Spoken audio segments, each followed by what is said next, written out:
Boa tarde, pessoal. É um prazer estar aqui com vocês. É um prazer compartilhar essa tarde com vocês.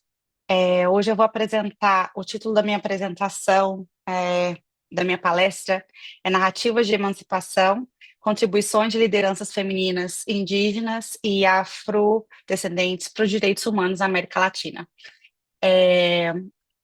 Para eu começar a, a dizer de onde qual o ponto de partida dessa apresentação, eu vou me apresentar para que vocês entendam um pouco de onde, de qual é o lugar de onde essa apresentação está vindo. Ah, Primeiro eu vou começar me apresentando, quem sou eu? Eu sou a Lísia Carvalho, a primeira foto que eu coloco aqui do lado esquerdo é o Núcleo de Direitos Humanos da UFG, em que eu fiz meu mestrado e doutorado em Direitos Humanos. E desde 2016 eu realizo pesquisas sobre direitos humanos, mulheres indígenas, mulheres afrodescendentes na América Latina. E essa é a minha casa em que eu recentemente concluí a minha pesquisa. E do lado direito, eu também coloquei um mapa do Brasil aí, do estado de Goiás. Sou nascida em Goiânia. É a cidade e o estado onde eu passei a maior parte da minha vida. E coloquei um mapinha dos Estados Unidos aí, esse pontinho vermelho, que é o lugar onde atualmente eu moro, que é Connecticut, uma cidadezinha chamada Orange. Então, é, isso é um pouquinho de onde eu venho. Mas ainda vou dizer um pouco mais sobre mim, de onde parte essa pesquisa, que eu vou apresentar para vocês. Eu também faço parte de organizações da sociedade civil de mulheres negras e mulheres indígenas. Faço parte da Rede SAM, que é uma rede de mulheres negras para soberania e segurança alimentar e nutricional. É um local onde mulheres do Brasil e de países falantes de língua portuguesa se reúnem em rede, em vários estados do Brasil, para para resgatar a alimentação tradicional afro-brasileira.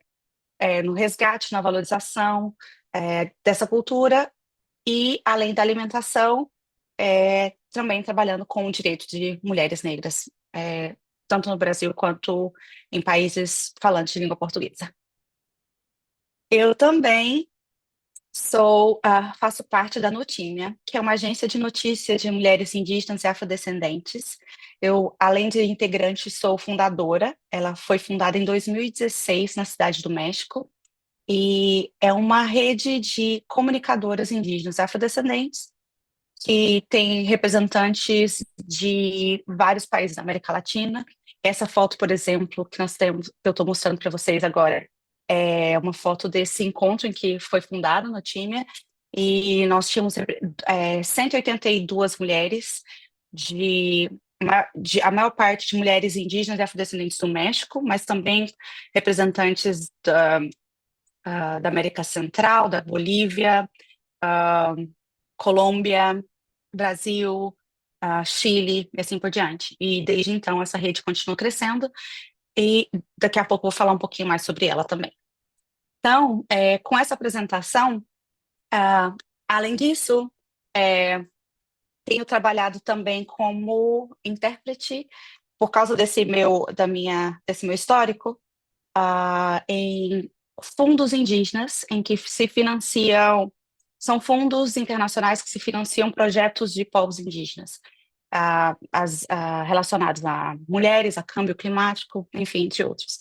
Então, essa é a minha experiência, e como eu estou e cheguei até aqui. Então, agora, depois de me apresentar um pouquinho e mostrar para vocês de onde eu venho, eu vou apresentar então essa pesquisa que é um pouco da parte da minha pesquisa, tanto do mestrado quanto do doutorado, que eu já venho acompanhando. Estar nesses espaços de pesquisa me proporcionou participar de eventos de líderes indígenas ah, na FAO, no Chile, com 35 representantes, líderes indígenas, uma de cada país da América do Sul, ah, eventos de mulheres afrodescendentes, afro, afro-latino-americanas e afro-caribenhas.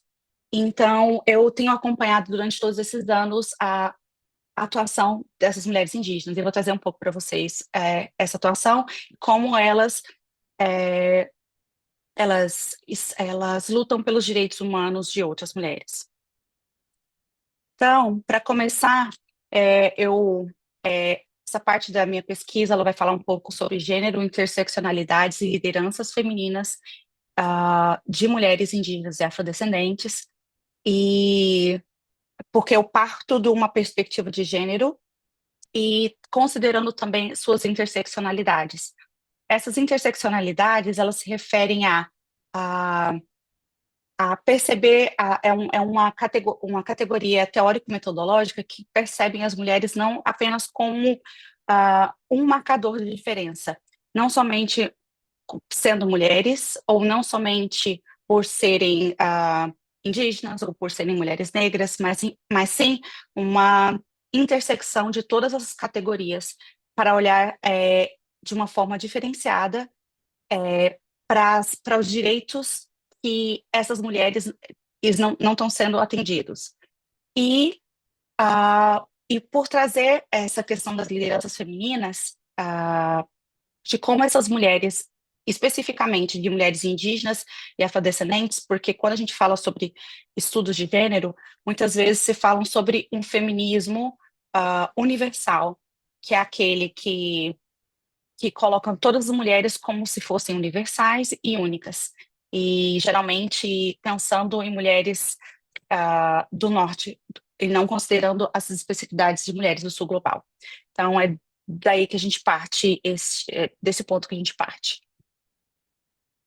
Ah, então, para falar sobre isso, é, durante todos esses anos de pesquisa, foi se observando a atuação dessas lideranças indígenas, de onde elas começam, é, quando elas iniciam esse processo de liderança, e muitas vezes em grupos de indígenas e grupos de mulheres negras, as mulheres tinham uma reclamação dizendo que nos espaços de decisão política, tanto dentro das comunidades quanto fora, as mulheres sempre elas não tinham espaço de fala.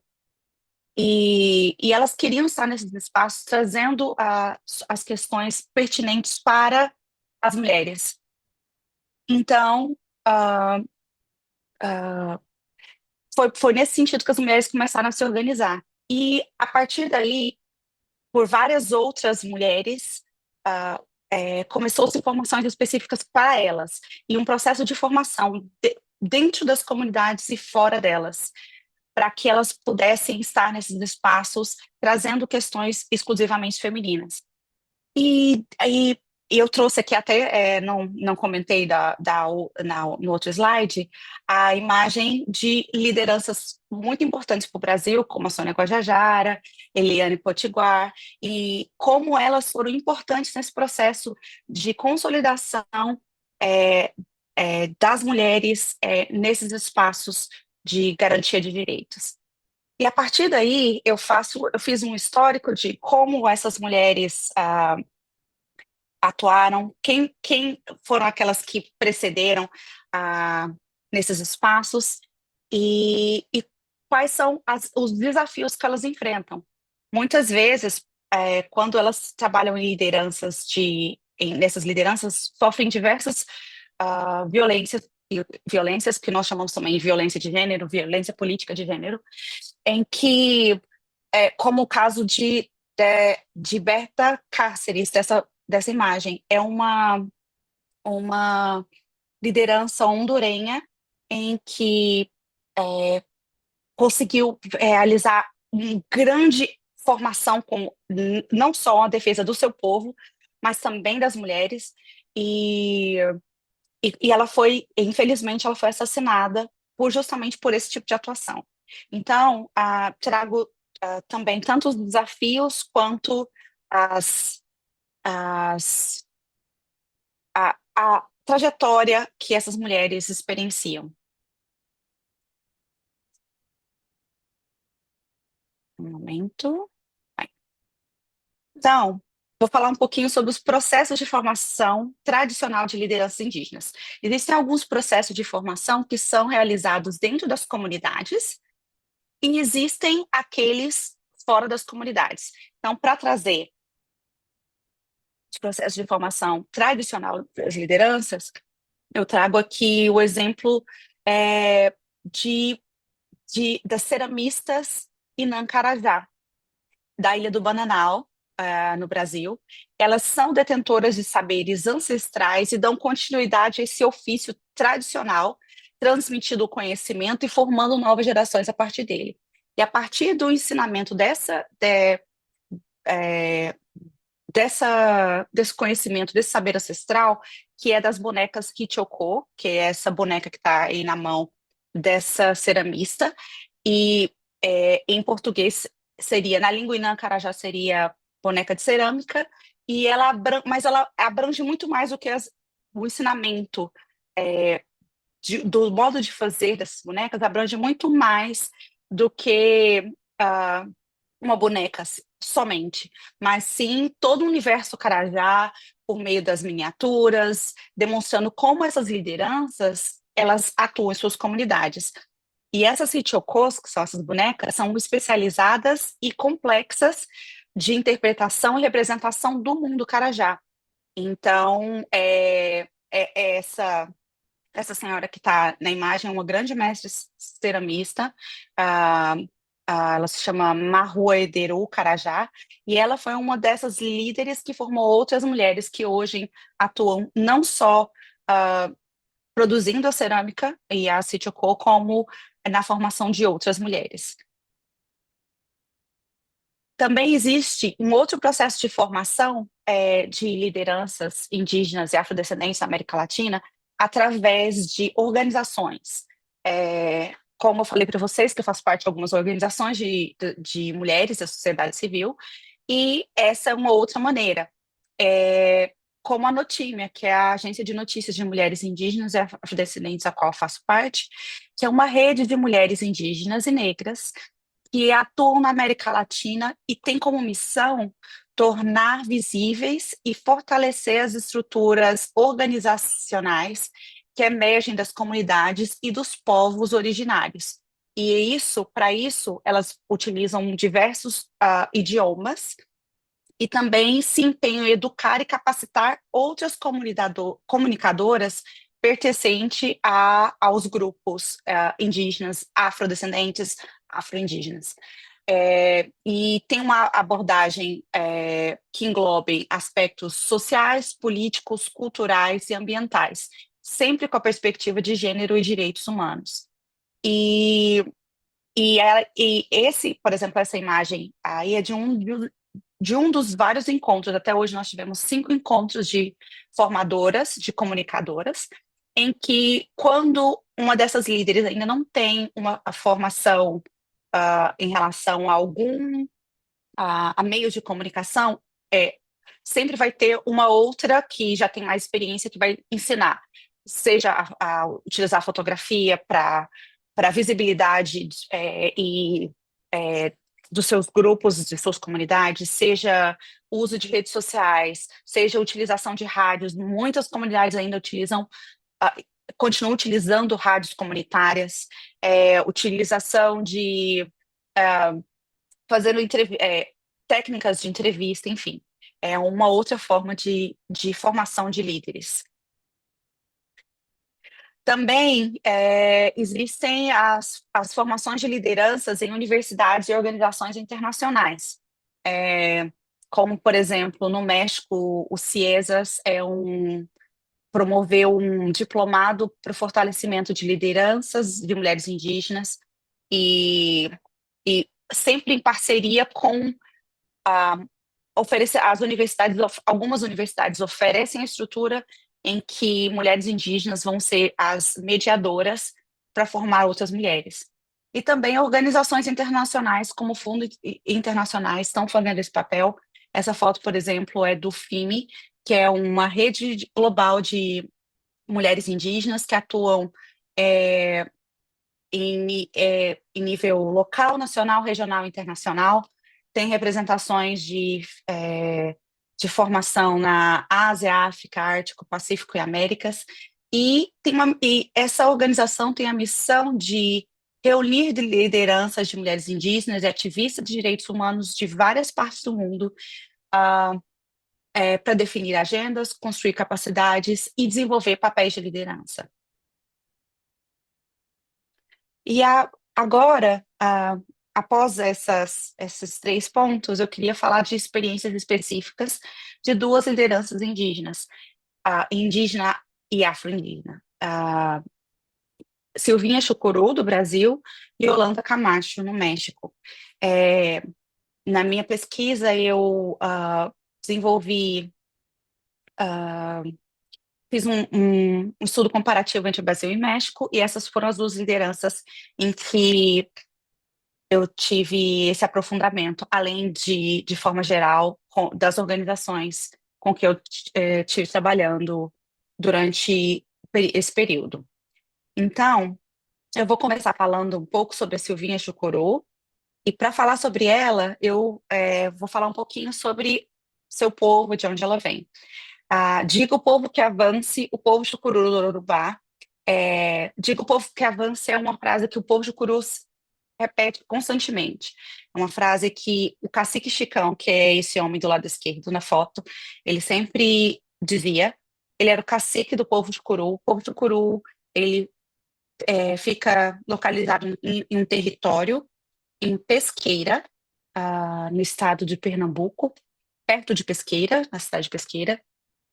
E é um povo conhecido pela sua grande luta pelo território, porque o povo chucuru perdeu muito do seu território durante, ah, principalmente na última década, no último século. Então, é um povo que estava tentando retomar o seu território, e essa luta começou desde o cacique Chicão.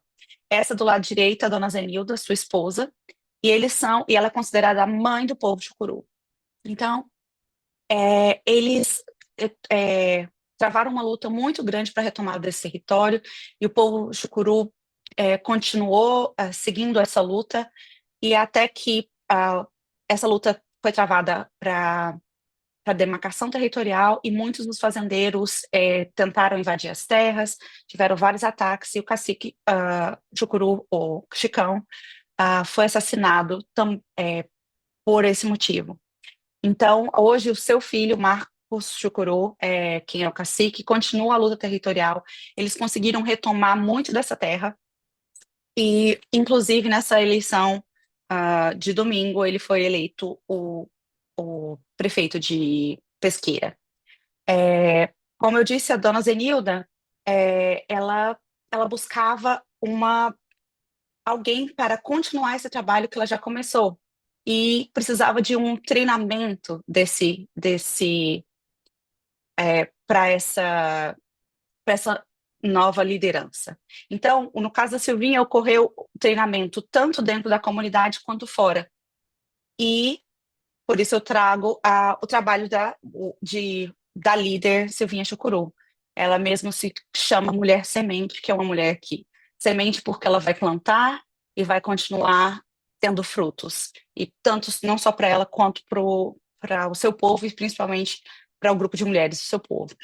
E então, Silvinha começou desde jovem no grupo da Juventude Chucuru, participando de teatro, e num dia eles reencenam todos os anos, fazem uma assembleia reencenando o que o povo chucuru, a luta do povo chucuru, e como o cacique Chicão foi assassinado. E Silvinha, ela foi chamada pela dona Zenilda para interpretá-la nesse teatro. Foi a partir daí que ela disse: você vai ser a minha substituta, você que vai continuar esse legado. Então, ela hoje é uma mulher que participa desse treinamento dentro da comunidade, já foi para vários países para poder é, aprender sobre sistema ONU, sobre é, ferramentas para que ela consiga representar o seu povo, assim como a Dona Zenilda, com todo o seu histórico. Dona Zenilda foi indicada para o Nobel da Paz num desses anos, e agora ela está fazendo esse mesmo percurso.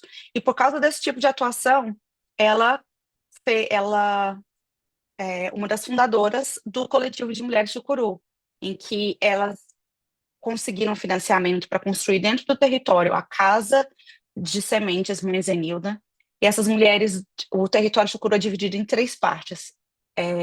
E ela consegue trazer desse território, que é bem grande, mulheres dessas três partes do território para fazer formação, para trabalhar sobre questões sobre violência de gênero, sobre saúde sexual e reprodutiva das mulheres chucuru, e formar outras mulheres para que estejam também atuando em espaços, tanto na cidade de Pesqueira, quanto nacionalmente, muitos eventos em Brasília e internacionalmente.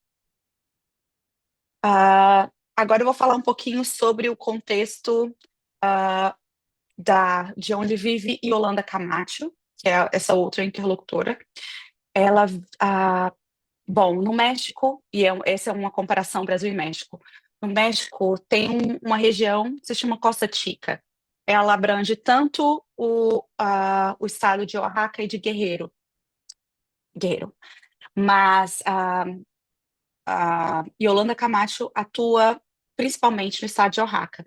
E quando eu estive no meu doutorado de sanduíche em Oaxaca, no México, eu pude percorrer todas essas cidades e povoados em que Yolanda Camacho é, atua no México. Atua no México. Então, essa região da Costa Chica de Oaxaca, ah, ela, ela abrange várias cidades ali na costa. É uma região em que Yolanda começa a sua atuação ah, desde muito jovem, através do grupo da população negra, e aí vem algo bastante interessante, porque Yolanda se auto-intitula afro-indígena, porque ela é uma região a Costa Chica é uma região indígena, mixteca, e também é uma região afrodescendente, então ela se atua ela se auto-intitula afro-indígena, mas por questões da população afrodescendente do México não ser reconhecida, ela começa, juntamente com outras organizações da costa, esse processo de autorreconhecimento da identidade afro-mexicana. E a partir daí, ela atua com. Ela funda um coletivo chamado Nhatunda. Nhatunda significa mulher negra na língua indígena mixteca, e a partir daí ela faz várias formações de medicina tradicional, formações sobre violência contra as mulheres, formações sobre construção de identidade afro-mexicana. E aí ela viaja por vários países também, várias cidades no México e na região da Costa Chica, fazendo essa representação, essa formação enquanto liderança. E aquela imagem era de uma desses eventos que elas promovem. E agora, para finalizar, eu trago um pouco da perspectiva latino-americana sobre feminismo, direitos humanos e bem viver, em que a partir dessa comparação da atuação dessas duas líderes, o que a gente entende, quais são os principais pontos em que essas líderes trabalham, os pontos de aproximação em que elas têm. Para falar sobre direitos humanos, sempre se pensa numa uma perspectiva, começa-se a pensar sobre direitos humanos desde uma perspectiva dos organismos internacionais, da, de como se pleiteia a partir do norte global o que são direitos humanos. E muitos autores do sul global têm trazido que é importante a gente nessas histórias invisibilizadas de quem se conta a história, que a gente tragam outras perspectivas das histórias invisibilizadas, especialmente dos povos indígenas, da população negra. É uma história que ela não é contada e que, para que os direitos humanos realmente sejam efetivos, não se coloque todo mundo como um sujeito universal. Porque o sujeito universal, ele é uma pessoa branca do norte, então é importante trazer outras histórias. Da mesma forma, feminismos, por isso que a gente coloca no plural, por ser uma questão de considerar as especificidades de cada grupo e suas interseccionalidades. E Buen Vivir, que é um conceito muito importante na América Latina. Ele surgiu pelo povo Quichua, ah, que um conceito em que não se divide ah, o, o bem viver para todos seria algo para todos os seres humanos e não uma divisão entre ser humano e natureza, e sim de uma forma única. E esse bem viver é um bem viver coletivo, não é individual. Eu não penso como eu vou viver bem somente para mim, mas sim como povo, como a relação com a natureza, como o rio. E, por exemplo, algumas constituições, como a do Equador, elas traz rios e a natureza como um ser de direitos. Então, é pensar não de forma separada. E por isso também é importante pensar de uma maneira decolonial, que é ah, a colonialidade e como nós somos colonizados, elas separam o ser humano da natureza. É uma maneira colonial de se ver. E os povos originários, eles têm essa interação, essa integração. Então, vou trazer algumas ideias de que essas líderes têm trabalhado em suas atuações. Só quero mostrar essa imagem que achei bastante interessante. Essa é uma abuela da Yolanda Camacho, e ela conta a história no coletivo em Atunda, elas contam essa história que quando os bebês nasciam, para proteção, eles utilizavam ovo mescal, que é essa bebida mexicana, feita de agave, e um banho para proteção do bebê. E eu achei essa imagem muito representativa de como essas líderes buscam um resgate de saberes ancestrais. Então, direitos humanos, feminismos e bom viver, é isso que eu estava trazendo para vocês sobre esse conceito. Aqui tem uma imagem também da coletiva de mulheres afro-mexicanas em Atunda. E existem uma atuação muito próxima tanto de Silvinha Chucuru e Yolanda Camacho nessa perspectiva. As duas, apesar das duas se declararem feministas, nem todas as mulheres dos dois coletivos se declaram feministas, mas dizem que, que elas trabalham pelas mulheres. E isso é o que é o mais importante nessa atuação, porque não a declaração de ser feminista ou não, ela é individual, mas não é um feminismo de acordo com esse feminismo hegemônico, e sim que pensam as especificidades dessas mulheres, das regiões que elas vivem. Ah, as duas resolveram fazer das suas formações tradicionais, além de dentro das suas comunidades, as duas também buscaram tanto a formação em universidades, porque muitas vezes, quando elas iam para espaços de decisão política, se elas sentiam que as suas vozes não eram tão ouvidas se não tivessem com um diploma dizendo que elas tinham a formação X e Y. E porque muitas vezes e na sociedade não indígena, valoriza-se muito mais esse papel, esse diploma, dizendo que você fez a formação XY, mas os seus saberes que os saberes encontrados na comunidade, eles são desvalorizados. Então, elas fizeram essa dupla formação. Ah, as duas também têm diversas atuações comunitárias feministas, visitando escolas, não somente para falar com mulheres, mas também educando crianças sobre o que é ser uma pessoa indígena. Essa foto, por exemplo, é da Silvinha numa escola em Arco Verde, no Pernambuco. É, falando para as crianças, era o dia do índio, mas o que que é índio? O que que é, como vamos ressignificar isso? O que seriam povos originários ou povos indígenas? E aí ela traz ali todas as referências do Povo Chucuru, inclusive a foto do Cacique Chicão.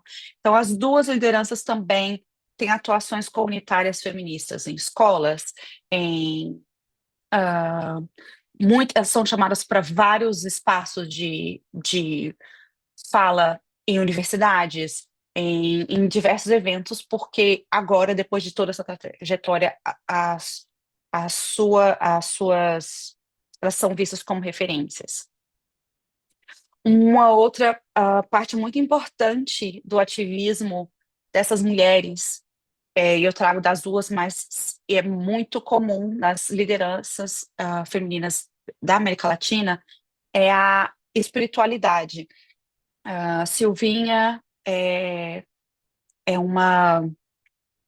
No povo chucuru, eles têm uma religião que se chama Toré, e que é muito comum dentro dos povos, juntamente com os povos indígenas do Nordeste. E todas as vezes elas começavam com um ritual com maracá, e ela colocava a barretina, que é esse chapéu que ela está usando aqui nessa foto.